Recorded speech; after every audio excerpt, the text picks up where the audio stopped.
in this tutorial, I'm going to show you how to process your 2D profile data. Okay, so that's what we're going to be dealing with now. This is your RS1 and RS2. These are your data, and these are how they look like here. So this comes in different formats, and you must make sure that your data comes in the format that the software can interpret. Like this format can be interpreted by Res2DInv. The data can also come in this form. Alright, this is what you get when you use your parameter. You know, your Res2DInv has a default format for your data. So this is default format. I believe you have seen this format is the most common format that is used in Res2DInv and then Res2DInv. So we use Res2DInv to run our interpretation of 2D ELT data. So we open Res2DInv. This is Res2DInv. So I'm going to use Res2DInv for the data. It's coming. It's open now. So you go to file, you read the data, you open it. So we have different data files. So I open RS1.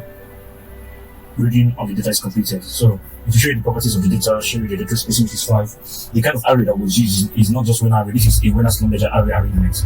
Okay, the measurements are in aberrant resistivity. You know, some model, blah blah blah.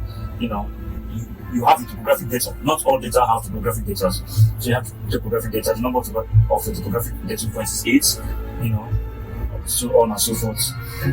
And then, so you say, okay, your data set appears to show large resistivity variation. That's normal thing that usually happens because the surface is usually a weathered surface. So weathered surface is usually being very high resistivity. That's why when we're in the field planting our decals, we make sure that the places where we're planting our decals are strong.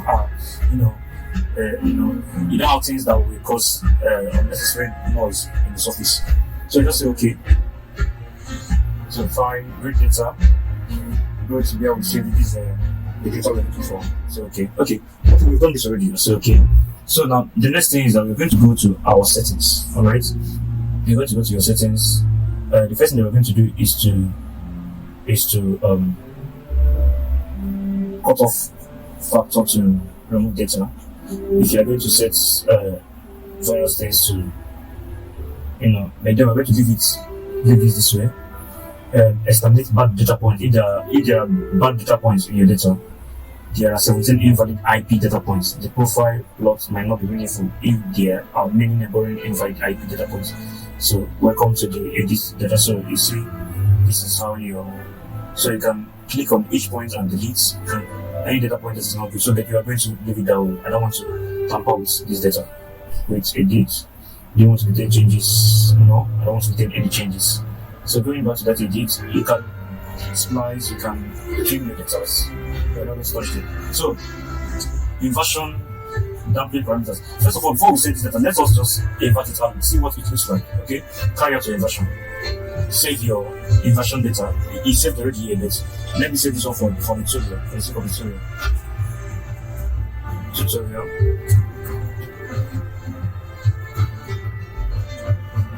So save. So it starts to run your data. So now, the reason why I did this first is to make sure that the settings that I need to do, whether they're necessary. So, with what I'm seeing now, I think it's necessary because there's something that I need to remove here. I need to change this block model. I want to use this block model. So, you can choose to continue your inversion. You can choose to terminate it. So, this is what our data looks like. Okay, so this block model, I don't want to use this block model. I want to use this block model. Why? Because we don't have enough information to say that this is what this place looks like. Being that the data points didn't cover these places, so there could be a lot of assumption here. So part of the things I'm going to do in that settings now. So let's read the data again and apply these settings that I want to apply. Okay. I'm reading the data. So go to the settings, go to inversion. Look for change. Use extended model. You see this is extended model. We're going to change it to no. We don't use extended model. Okay. So that's it. Then let's check another setting that is very important. model refinement is important. Okay, use normal model cell width. Okay, use model cells with width of half of the unit. By default, the program will set the width to be same as the unit surface. So if there are very large variation near the ground surface, you can use a model with model cells. This is particularly important for arrays such as dipole, blah blah blah. Okay, in general, using a model with the width of the cells gives optimum results. A model narrow cells frequent result in ripples in the surface. Okay, so let's just leave it in the normal. Okay, we want us to do the data again. Okay, we read the data again. So I'm looking for the very important settings to do. All these are important, but then okay, you can change your iteration number. I set it to 7. I set that to 7. I've set most of this, but then you don't need to go there if you don't know them very well, because I've set most of these things to I'll use in my processing. You have 2 new Facebook messages.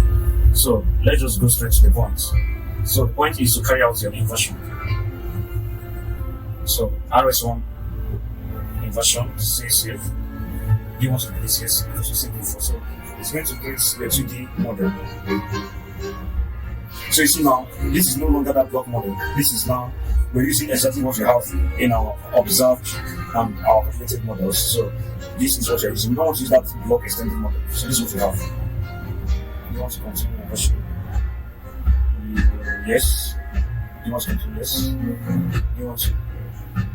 Do you want the program to continue checking for exactly how you must say no?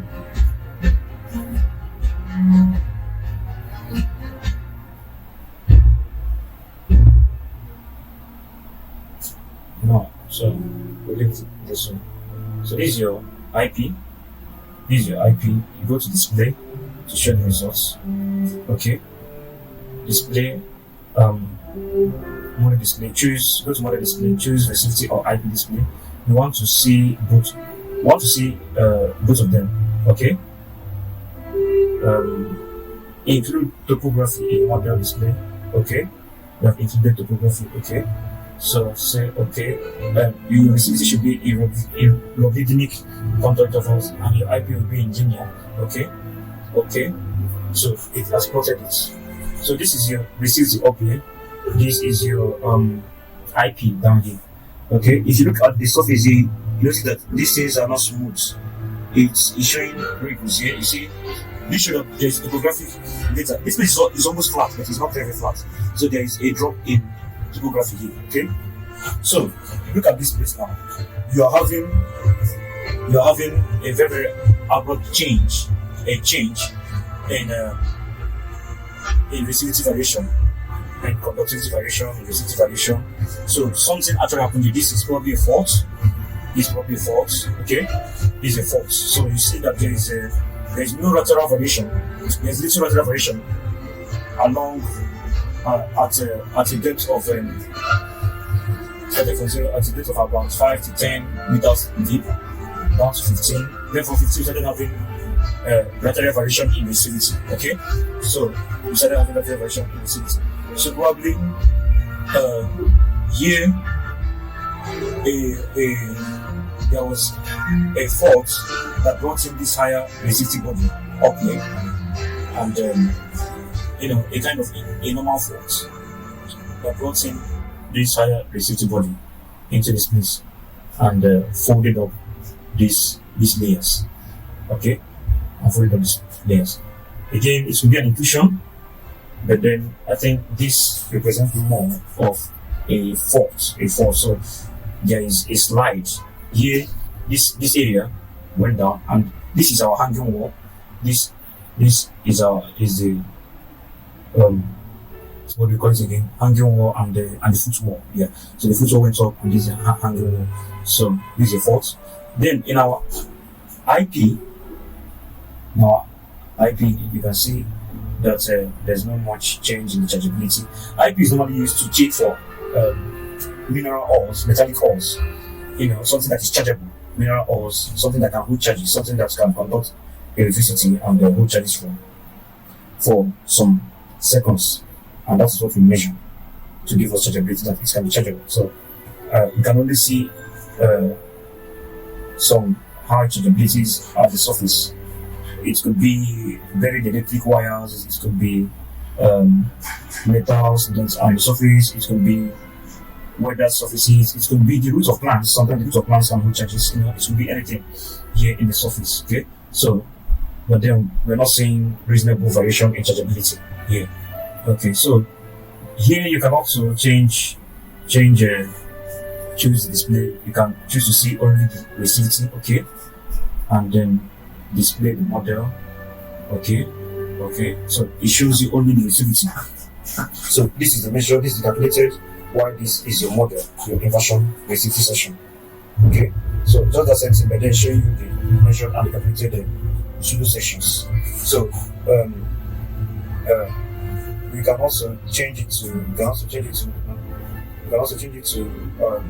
IP.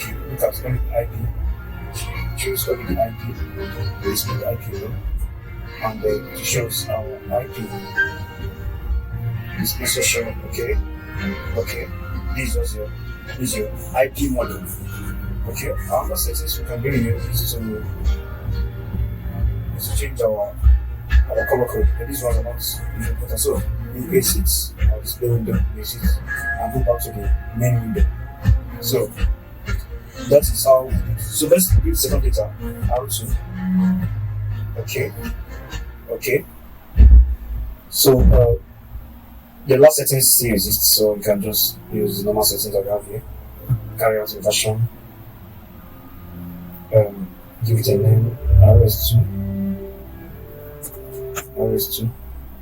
Save. So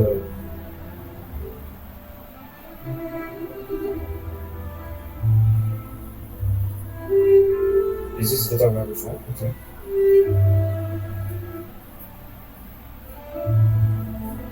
Let's continue data. Okay. Is this the RS we had before? Okay, I just found out that instead of using this noisy data, this data is very noisy. So let's make use of the filtered data. That's the buckets 4, R1, this are the filtered data. Just make use of them instead. They'll give us better results. That was the version. So let's give it a name.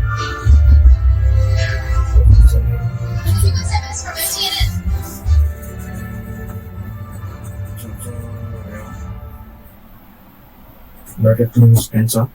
So this is filtered data. So it's looking more organized. So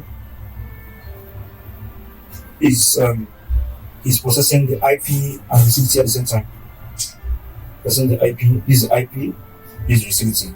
It processes IP, processes resistivity, processes IP, processes resistivity. So it has done five iterations now. So do you want to continue iteration? Let's say yes. Let's continue to.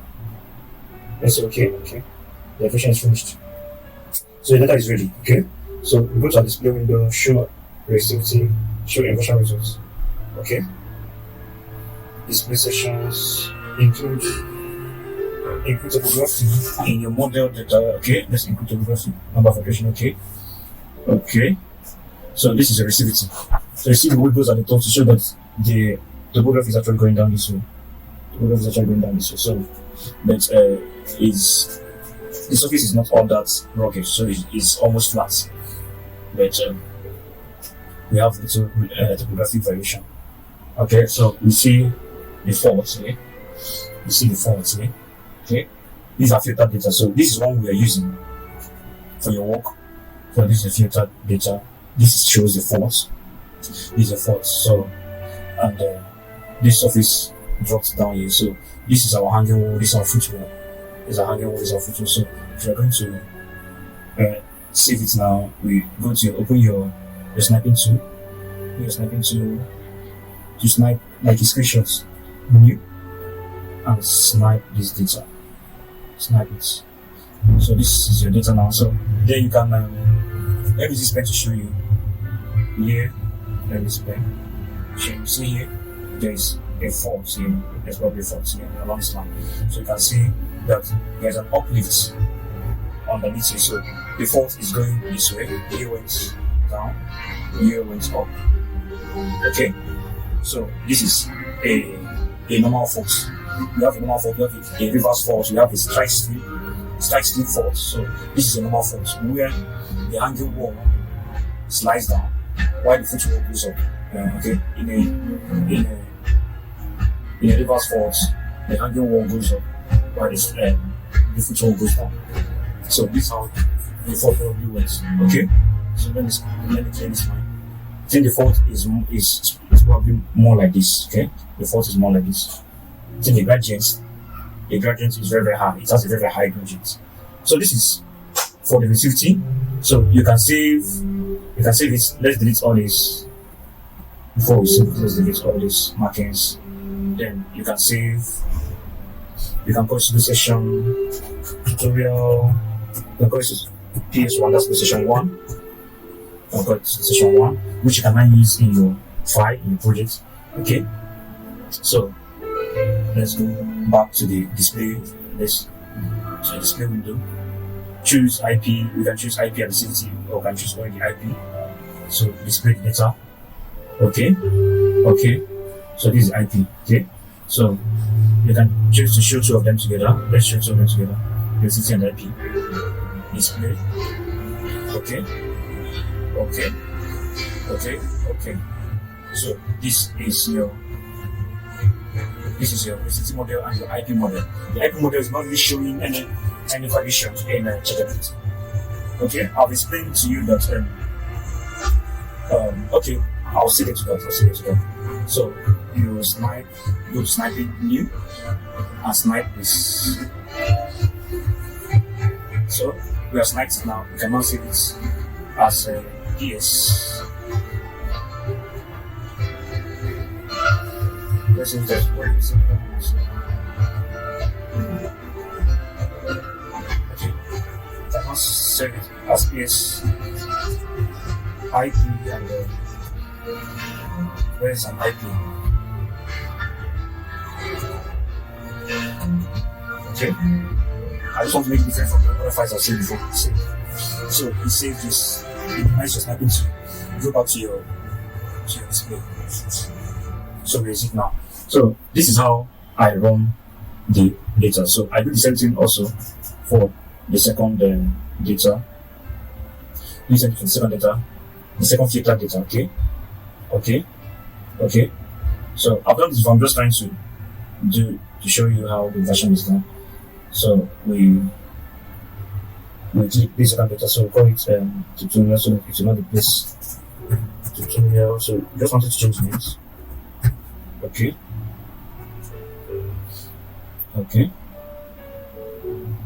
There's some other things I did which might complicate this tutorial. I don't want to confuse you, so I'm just doing the basic thing that you need.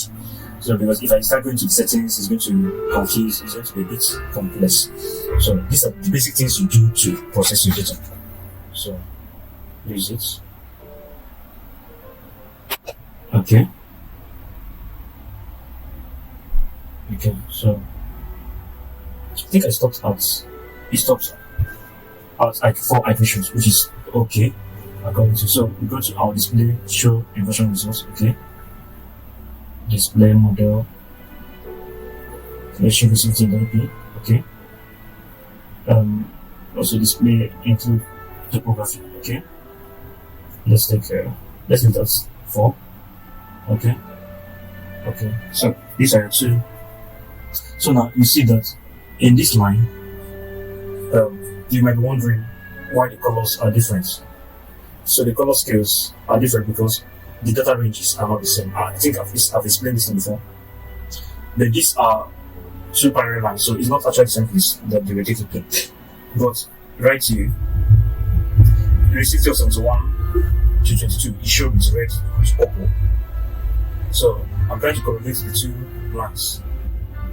Whereas here, the resistivity of 71 to 22, which is around here, is shown in with this carton color, this dark orange color. So orange color. So here you see that it's still the same reddish this reddish color, something around there. So while the high resistivity, the purple ends above 71. This one, the high sensitivity here is around 153, which is it. So now we're going to collate these two data to form our 3D. Therefore, I'm going to stop here and exit the display window. I'm going to stop here and show you how we collate these two data into a Res3D data. So that's what I'm going to show you in the next.